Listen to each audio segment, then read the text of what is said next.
What drives success in business? According to research, one answer lies with a strong corporate identity. Hello again, my dear students, and welcome back once again to our graphic design class. Our focus today will be on creating a corporate identity, specifically on creating identity for a business.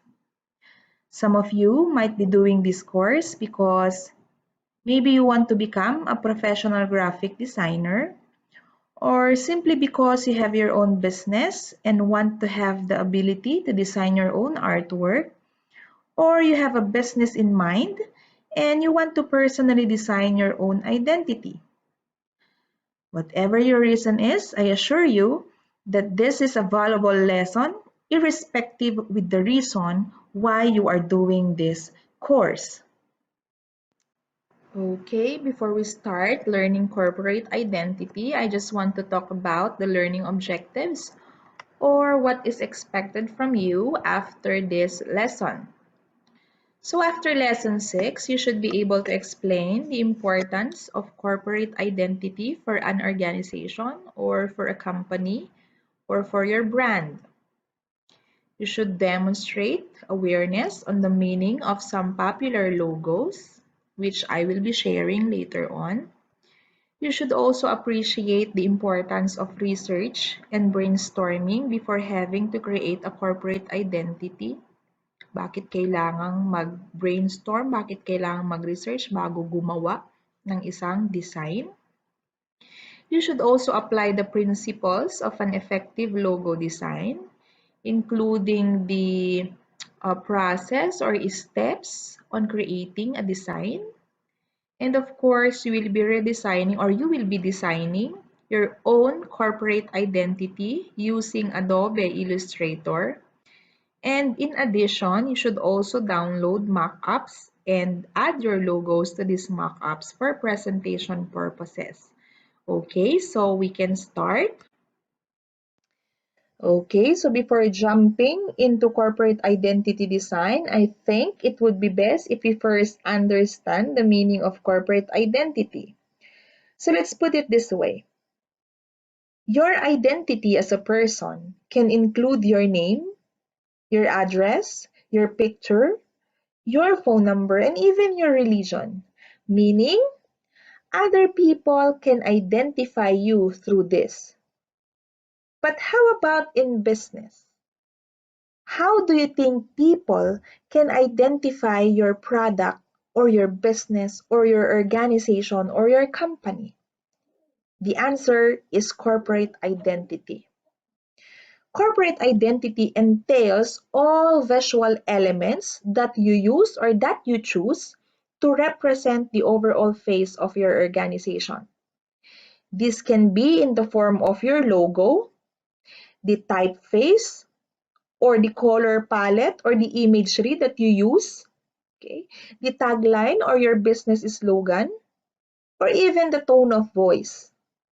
Through these visual elements, other people will know your personality, the qualities and culture of your business.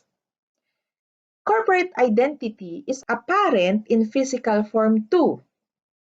This may be in the form of stationery, pens, letterheads, printed documents, website design. So pwedeng sa website design mo, you are still using your logo and you are being consistent on the use of your typeface and color palette.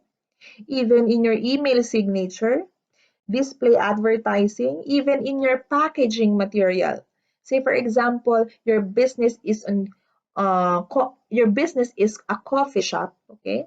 In your packaging, like the paper cup, okay, or the coffee cup, you put there your logo with using a specific color and typeface. And if you use that typeface, that color, and that logo throughout your packaging materials, okay, and even your website design, people tend to identify your business. So, yun ang tinatawag natin na corporate identity. Now, What happens if your company's look and feel doesn't reflect how your company acts? Ibig sabihin, hindi pinag-isipan yung logo, basta ka nalang gumamit ng color palette, basta mo nalang ginamit yung mga built-in na typefaces sa computer mo.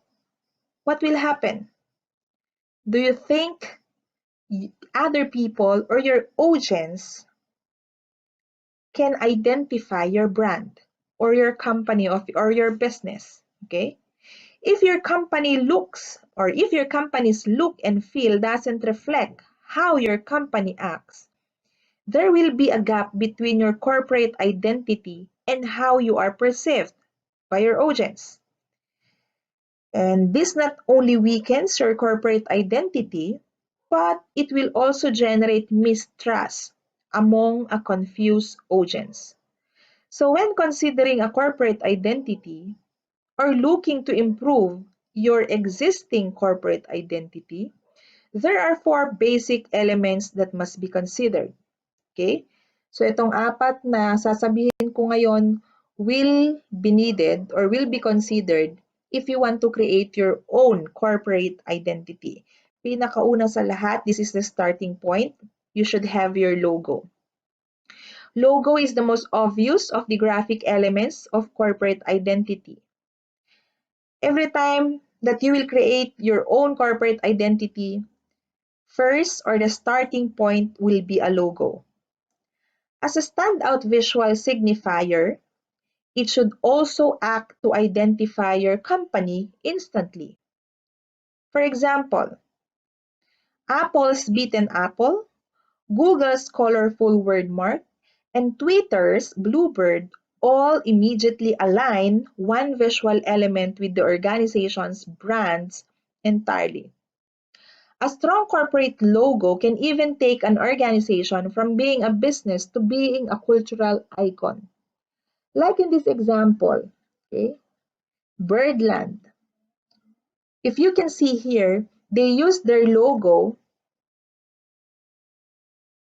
into their products. Okay?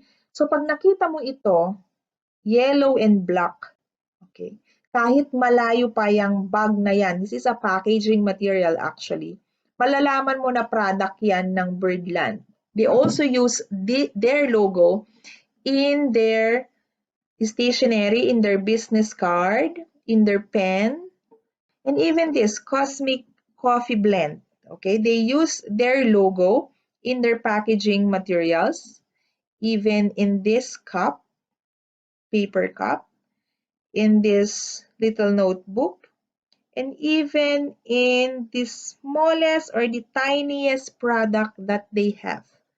Okay, in this way, other can identify your business or company because you are being consistent with the logo, you're being consistent with the typeface that you use, even the colors. Okay? So that's the first one. If you want to create your corporate identity, start with your logo. Start with an effective logo. Next,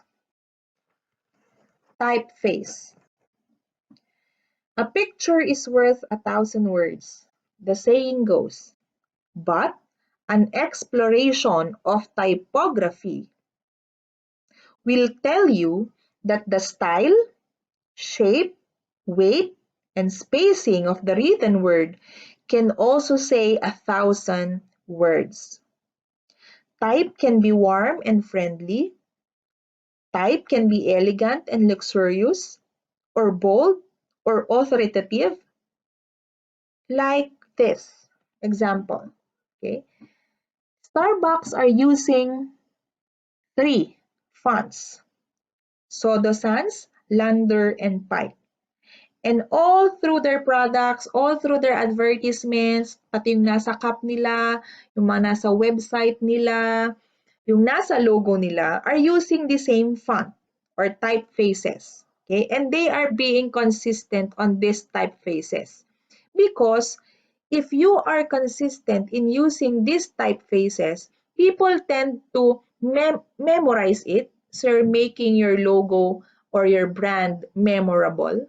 kasi hindi ka pa iba-iba. Okay? So, yun yung purpose nun. Okay? So, typeface is also one critical element of creating a corporate identity.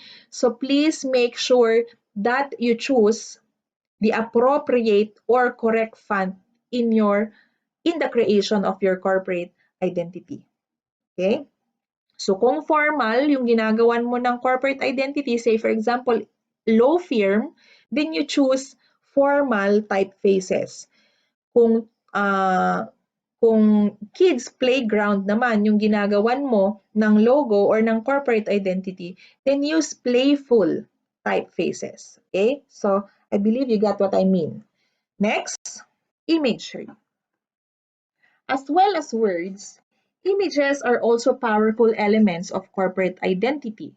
This is because they represent the organization through the consistent feel that the photography and illustrations have. And please take note na pag sinabi nating imagery, we're not only talking about raster images, but also vector images. Okay? As you can see in this example, Instagram uses parang may uniformity doon sa picture na ginagamit nila. So it's about travel. And kung napapansin niyo, I think they're advertising yung gamit ng 360 camera. Okay, kaya kung titignan ninyo, yan yung gusto nilang identity. Gusto nilang ilabas na identity. Okay, so gumamit sila ng parang uniform na itsura ng kanilang photography. And even the example below, wherein vector images are used, okay? Kung mapapansin nyo, the same yung color nila, okay? And this makes their company stand out. Okay, so mas napapansin, mas nakikilala, or mas na-identify ng audience yung company or business na yon because they are consistent with the elements. For example, in here, they are consistent on their color palette. Doon naman sa taas, they are consistent with their photographs. Okay, so that's the third elements of corporate identity. So even pictures, huwag basta-basta mamili ng picture. Dapat merong uniformity, parang may trademark ka, kumbaga. Okay, so malalaman ng tao na, ay, business ni Kwanto. Ay, Starbucks to kasi ganito sila kumuha ng photo. Ay, Starbucks to kasi ganito yung logo nila. Starbucks to kasi green yung color nila. Okay, Apple to kasi ang Apple mahilig sa negative spaces. Okay, so those are example. Fourth, we have the style guidelines. So when you have created all the various elements of your corporate identity, a set of detailed style guidelines are needed to help ensure their successful application. So let's put it this way. Your guideline is the same with your corporate identity manual or corporate identity design manual. These guidelines ensure the consistent implementation of your brand identity by all individuals. Guidelines should also outline exactly how and when different visual assets are used, so you need to consider all placements. For example, third-party email banners, social media cover images, email signatures, business cards, letterheads. It's always handy to include visual examples of do's and don'ts to avoid any misinterpretation. So let's take a look at this example of a corporate identity manual of DTI Philippines. So you can see here in this video the contents of their guideline or of their manual. Okay, they have their corporate logo here. Okay, they have their color palette here. So ito lang yung ginagamit nilang colors all throughout their advertisements and commercials if they have. And they also have the set of typefaces. Very consistent din sila doon.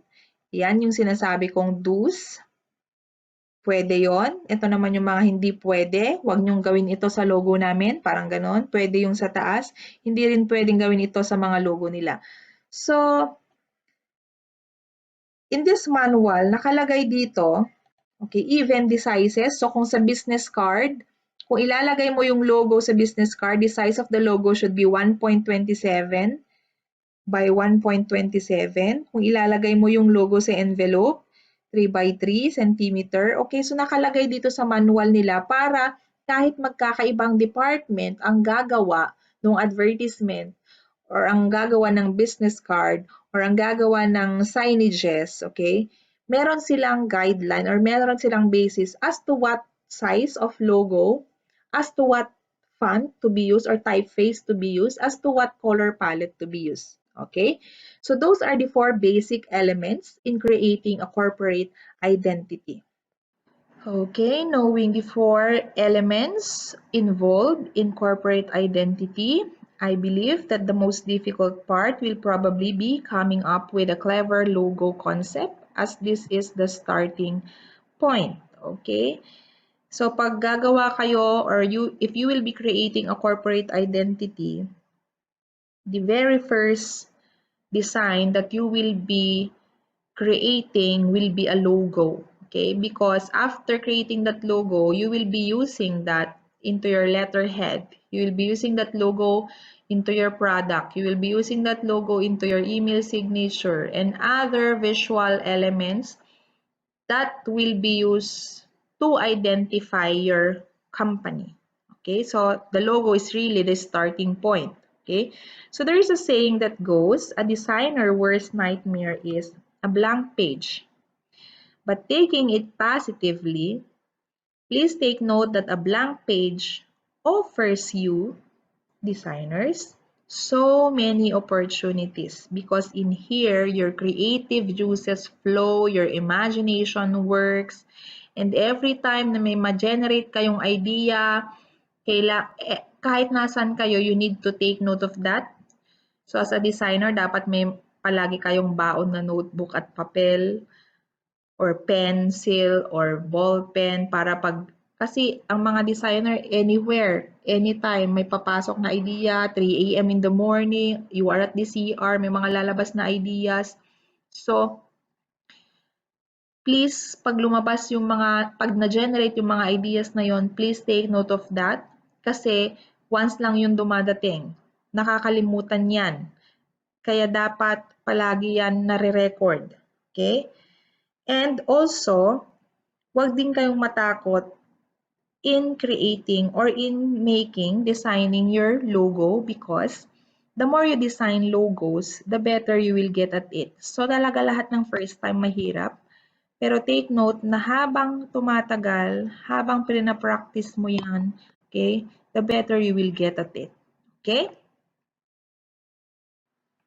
Okay, so before we start on to how we will start our logo, let's just have a short trivia first. We all know the Wikipedia logo, but have you ever asked yourself or have you ever considered what it resembles? Firstly, it resembles a globe constructed of puzzle pieces. Then there's different languages depicted on each of these puzzle pieces, linking to Wikipedia's multilingualism. The letters in the logo also spells Wikipedia. But have you ever noticed the missing puzzle piece in the top left of the logo? And what's the meaning of that? It is a symbol that information is always advancing and changing. Thus, there will always be a space for more information. So that's the meaning of the Wikipedia logo. Okay, that's behind the Wikipedia logo. Okay, we also have the Hyundai logo. Many people are inclined to think that this logo of the South Korean Hyundai is simply the first letter of its name. But actually, the letter H symbolizes two people, a client and a representative of the company shaking hands. Okay, so that's behind naman the logo of Hyundai. The Japanese car producer Toyota actually represents a stylized image of the eye of a needle with a thread passed through it, okay, in this part. So this is the hole of the needle and this is the thread inserted in that hole.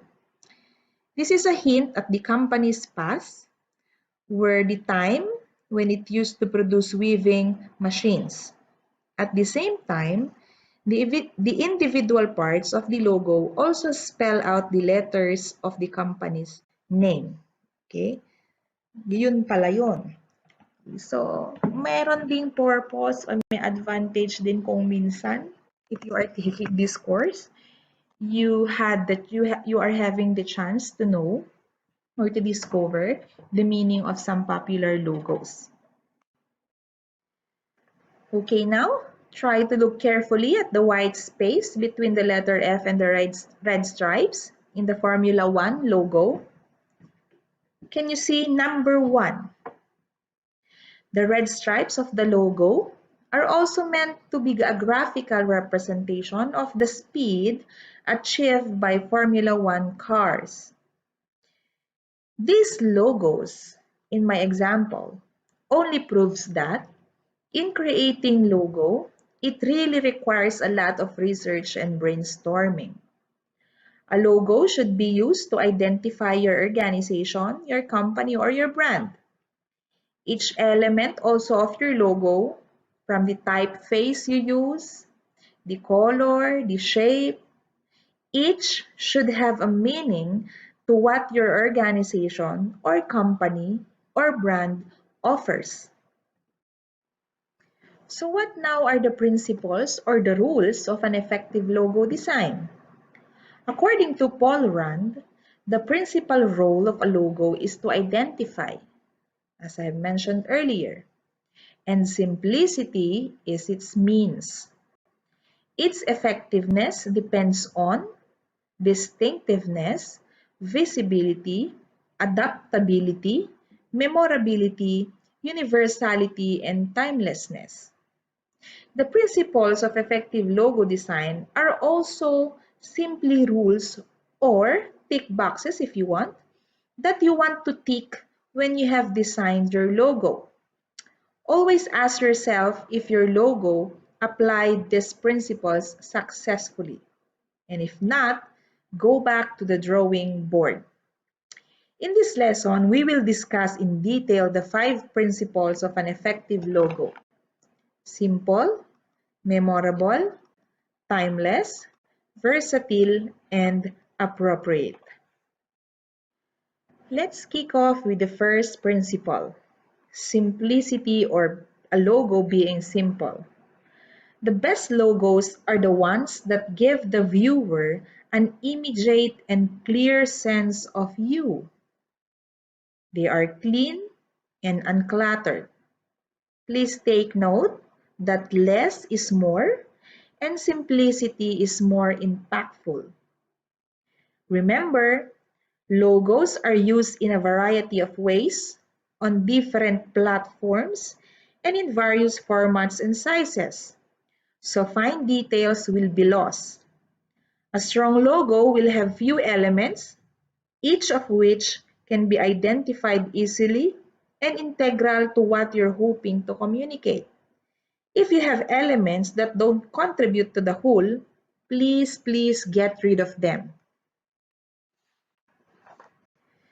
These logos are trying to stuff a whole lot into their logos. No one has the time to spend trying to figure them out. It's too cluttered, it's too busy. Take a look at the Apple logo. Isn't it simple?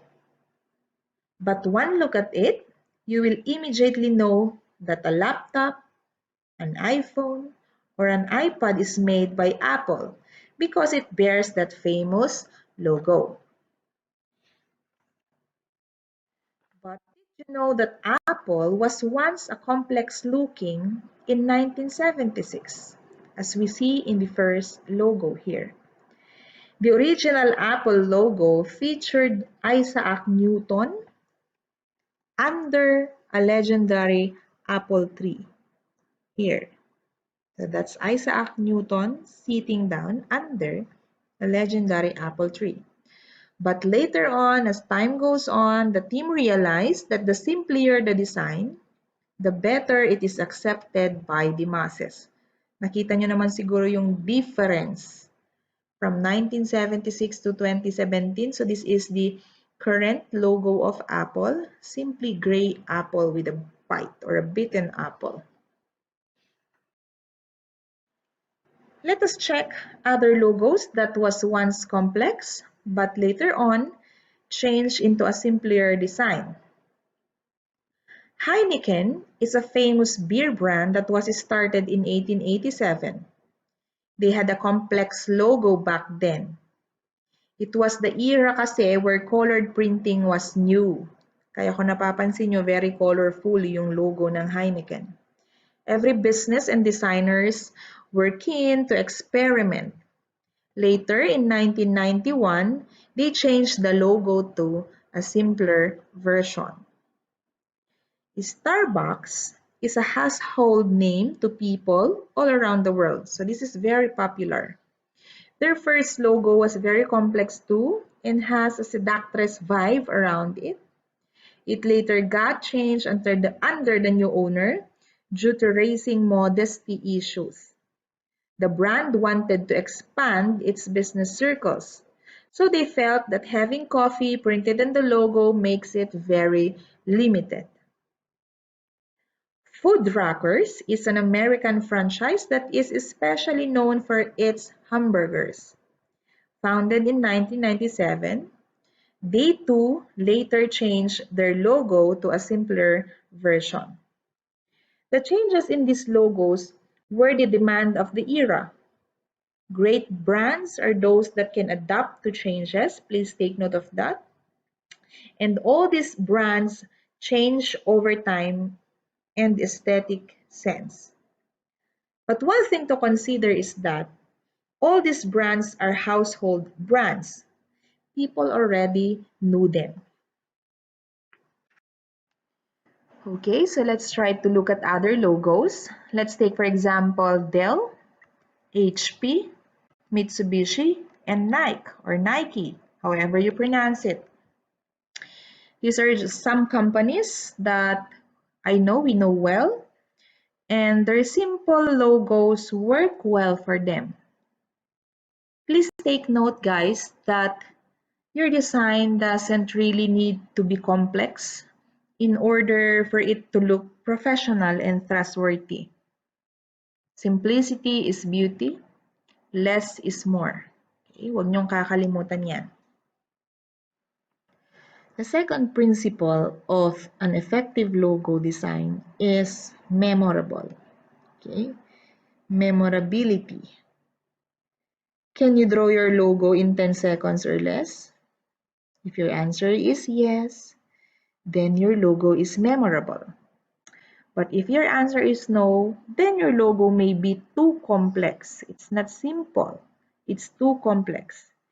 If a logo is simple, it should be easily recalled to after just a glance.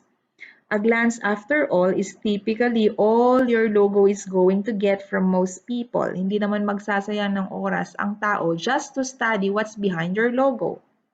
Like any symbol, it should stand for something singular, not plural, take note. And it should be easily recalled.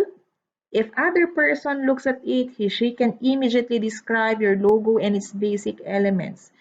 So pag tinanong mo isang tao, for example, anong logo ba ng company na yun? Yung tatlong circles na connected. Yung beaten apple. Yung beaten burger. Ganun yung logo nila. Kung ganun lang kadaling i-describe ng isang tao ang logo mo, then effective yung design mo. Because your logo is simple and because of its simplicity, madaling i-memorize. It's memorable also. A logo that's complex, has multiple parts, and pieces or is overly stylized will be difficult for the viewer to get and as a consequence, easily dismissed. So madali lang din makalimutan ng mga audience mo. Okay, so that's principle number 2.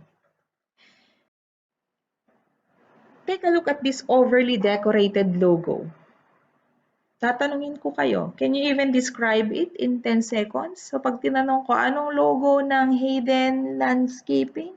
Paano yung logo nila para hanapin ko na lang? Can you describe it immediately? Yung logo nila. Okay?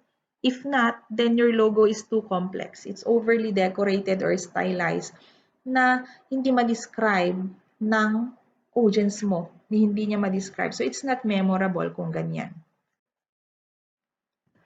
Amazon, on the other hand, is a powerhouse when it comes to online shopping, and their logo reflects that. Nabanggit ko na to sa previous lessons natin. The yellow arrow in their logo starts at the letter A and ends at the letter Z, implying that they sell everything from A to Z. The arrow also represents a smile, with the arrowhead being a stylized dimple or smile line. Okay? So kung napapansin nyo to, kung smile sana yon, ito yung sinasabi niyang dimple. And if you order at Amazon, if you sell your product at Amazon, you will wear daw a smile. So parang ganun yung story behind their logo. Okay? The smile indicates the happiness people feel when they shop with Amazon. Okay? So this is an example of a simple yet memorable logo. Pink colored areas of the BR part of the logo here make up the number 31, if you see what I see. 31 is the number of different flavors of ice cream that Baskin-Robbins used to famously sell. Okay, so that's behind their logo. Kaya 31 yan kasi may 31 flavors yung ice cream nila. Okay, so very simple then and yet memorable. The logo for Beats by Dre is pretty simple. The B here is enclosed in a circle followed by the brand name, Beats. The circle, though, isn't just a circle if you take a look at it carefully. The circle here represents a human head, so parang naka-side view na human's head, and the B letter form represents the brand's headphones. So parang naka-side view na ulo and then ito yung headphone. This gives the brand a personal element, allowing the customer to see themselves in the headphones. Okay, so that is also a memorable one. This is the logo used in design textbooks and articles to describe simplistic yet effective logos.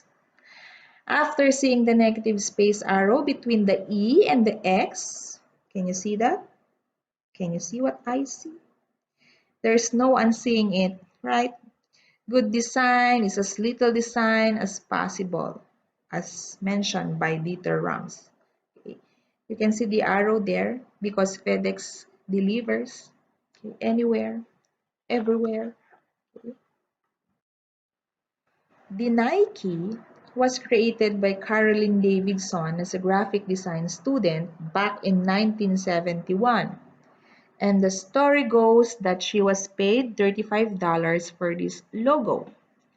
She later received gifts from Nike as a form of gratitude for this iconic symbol. As you can see, it is so beautifully simple yet makes it easy to understand what the brand is all about.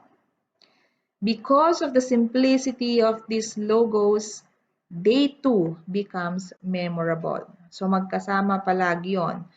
Kung too busy yung logo mo, masyadong cluttered, hindi rin siya nagiging memorable. Kasi nga, masasabi mo na memorable kung tinanong mo ang isang tao, dinescribe nila yung logo mo in 10 seconds, hindi na sila nag-isip pa, then your logo is simple and memorable.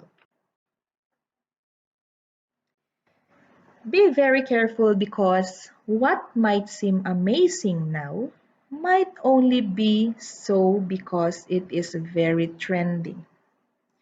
How do you determine if your logo is timeless or not? Of course, by doing research. Dig into some history and specifically design history and determine the design styles that took place during the ages.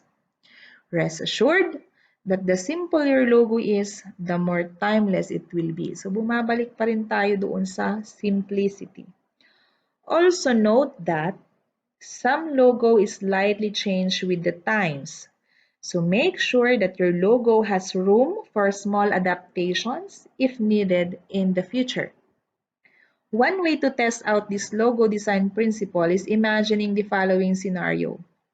Okay, think of yourself explaining the thought behind your logo over and over again for years to come. Would your explanation still feel valid 5 or 10 years from now? If your answer is yes, then you have a timeless logo. If your answer is no, then go back to your drawing board. Okay, you need to think twice, and I think you should revise your logo. Some logos have changed little over time, only tweak to make them more modern, but keeping essential elements intact like UPS, Starbucks, and Burger King. So nandun pa rin yung feel, nandun pa rin yung certain elements na nagpasikat dun sa logo then and now. Okay? So napalitan lang konti, nag-adapt siya depending on the changes of time. Okay? And these are the examples. The London Underground logo is also timeless. The identity is over 100 years old now and has worldwide iconic status. Its application of use is still going strong. Please take note of that. Hindi pa yan napapalitan. The Coca-Cola logo was merely a handwritten typeface back in the day and was thus used as such. Minor changes have been applied since, but if you can see, it is still contain its unique handwritten script features. So very timeless din itong logo ng Coca-Cola. Nagbago lang ng kulay, pero mostly the same yung kanyang typeface na nagamit. Versatility of a logo refers to whether your logo can work across a variety of media and applications. Please take note that your logo has a big job. It would be placed onto different media. So pwede mong ilagay ang logo mo sa ballpen, sa flash drive, sa t-shirt, sa sasakyan, sa mga packaging materials mo. That proves that your logo really has a big job. So it will adorn all of your products, shop signage, digital ads, and much more. Think of t-shirts and bumper stickers. So your logo needs to be versatile and adaptable to land anywhere. Think of all the places you'll want to use your logo and make sure it looks good in every single one of them. This is why it is important to design your logo in a vector editing software like Illustrator and CorelDRAW, as your logo will not lose quality if it is in a vector format, meaning you can resize it inevitably. Your logo should always be versatile when it comes to size. Thus, it should be visible when printed on a ballpoint pen, for example, but also on a large billboard. If your logo loses too much detail when printed small, it is a sign that your logo has too much detail. So, kailangan simple na naman siya. Okay? As mentioned, your logo will be used in a number of ways and in multiple contexts. And here are just a few. On t-shirts, baseball caps, fanny packs, pens, keychains, water bottles, on very horizontal and extremely vertical banners, on both black and white backgrounds. Make sure your designer creates your logo in black and white to satisfy these needs if necessary. Take note of that. Very large and very, very small, alongside other company logos like those for specific products and services. Can you imagine this logos would look like on pens? If you cannot imagine, me too. Okay? Their logo, kung kanino man ito, are too cluttered, it's too busy, there are too much details. In short, it's very complicated. Okay? I cannot imagine this being placed here. Is it even readable?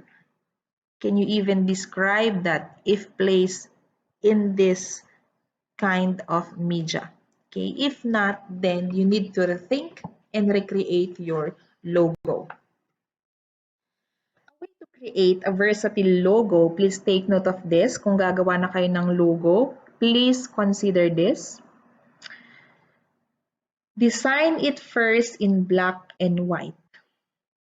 Many designers have recommended this approach.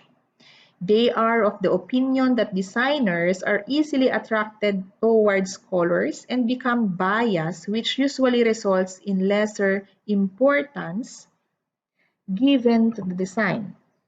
But when such a logo is printed in black and white, its shortcomings are exposed. Hence, the designer should start by creating a design without feeling colors first. Once the design is finalized by the client, then the colors can come into the play. Now, if you happen to design your logo with fill colors already, try to convert your logo to black and white. If your logo does not have detail when converted to black and white, I'm sorry, but you will need to reconsider your design and go back to the drawing board again. Okay, please consider this. Ulitin ko lang. The first logo will look quite authentic and simple at first. This is the first logo.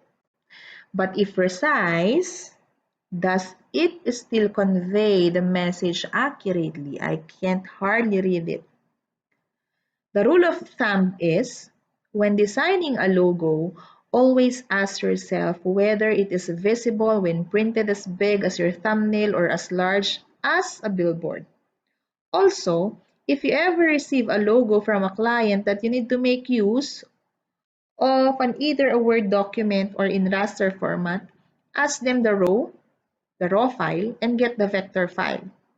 If they cannot provide you with the vector file, you will need to retrace digitally the raster image in vector format, thus increasing the time spent in the project.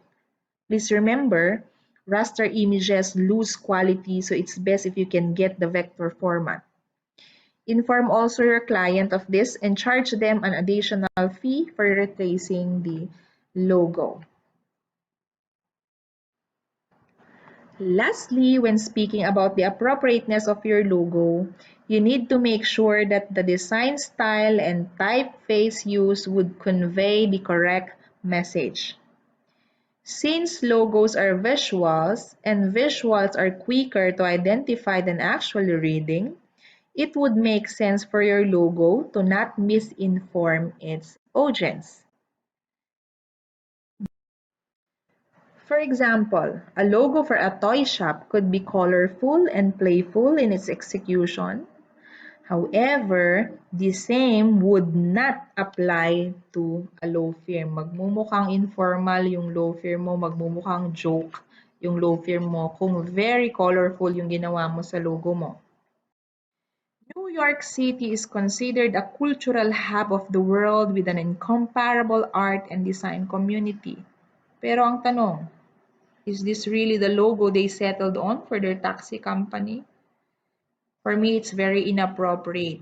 Okay? Lalo pat ang New York. Hello, New York yan. Tas ganyan yung logo. Based on the sketch of this car, so this is the logo of the Detail Doctor. Ewan ko kung company ito, baka pwesto lang. Okay? Seems like this doctor needs a better understanding of the word detail. Kaya nga naman, the detail doctor, sabi niya, pero yung kotse kulang ng detail, kulang ng parts. Okay, so inappropriate.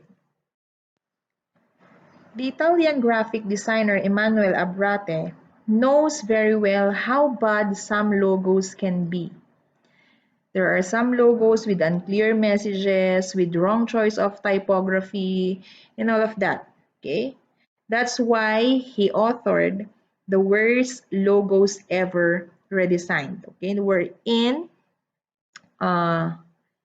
he redesigned, okay, the worst logos, 9 worst logos that he thinks inappropriate on the message that they are trying to convey. Okay, so let's check some of the logos he redesigned. Emmanuel believes there are many different problems with this logo. He names a couple of them. Sabi niya, poor use of typography, wrong choice of typeface, disproportionate elements, and the defective use of shapes that creates an ambiguous message. He said he was ready to delete the whole thing and keep the K as a letter mark only. But at the end, he used simple shapes to build the letter K and give a sense of trust linked to nature.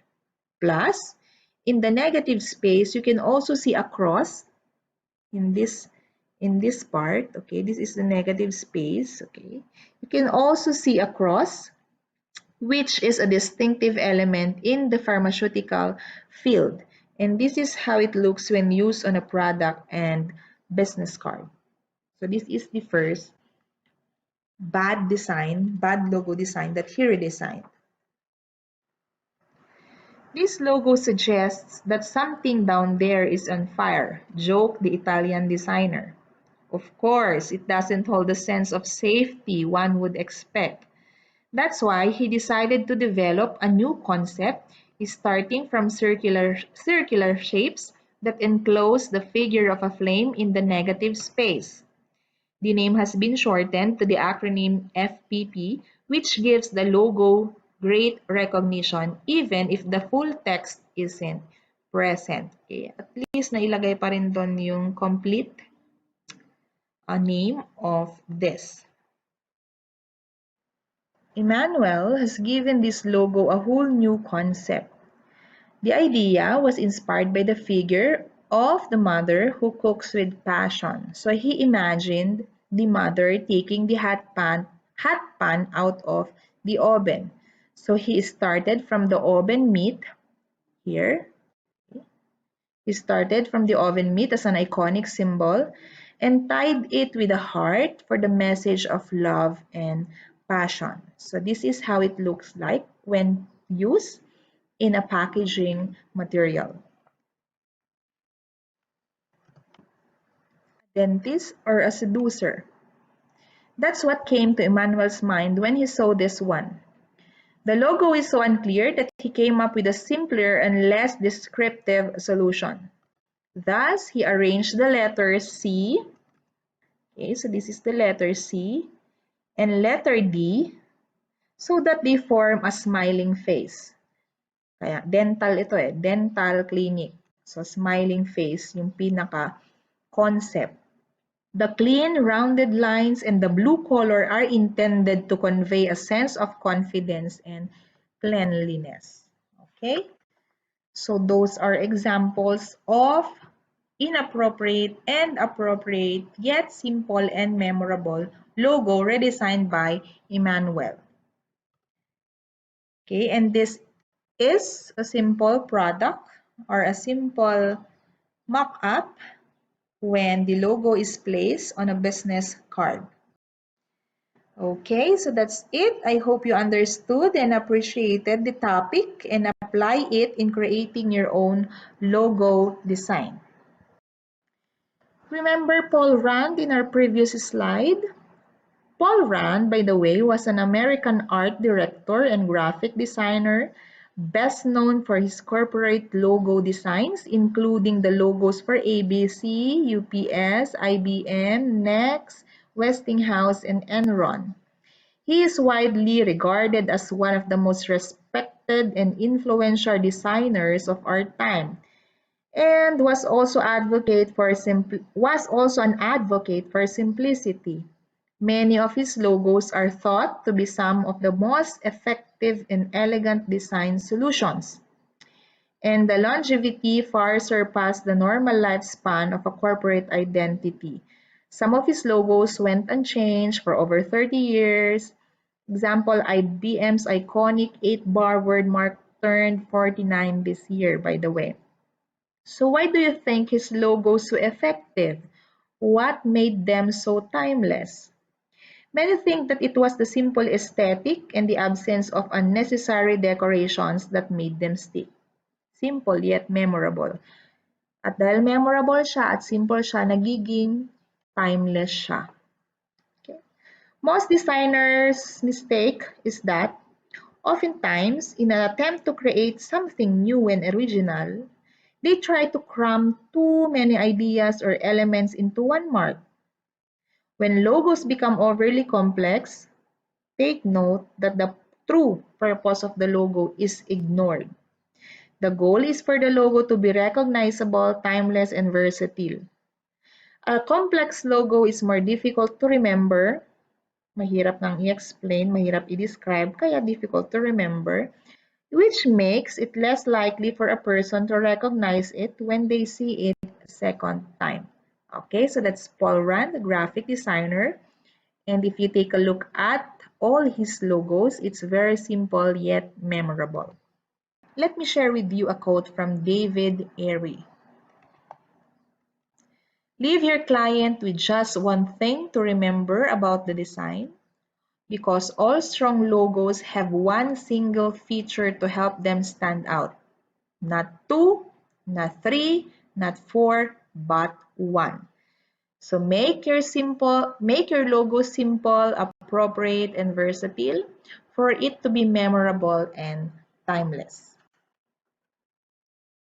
That ends lesson 6. Congratulations on completing this lesson. Please feel free to give your feedback and any suggestions for me to improve my instruction. So if you still have questions regarding the lesson, please feel free to email me or contact me via Messenger. Thank you for staying with me. For our next lesson, we will have a demo on how to create a corporate identity using Adobe Illustrator. See you at the next video.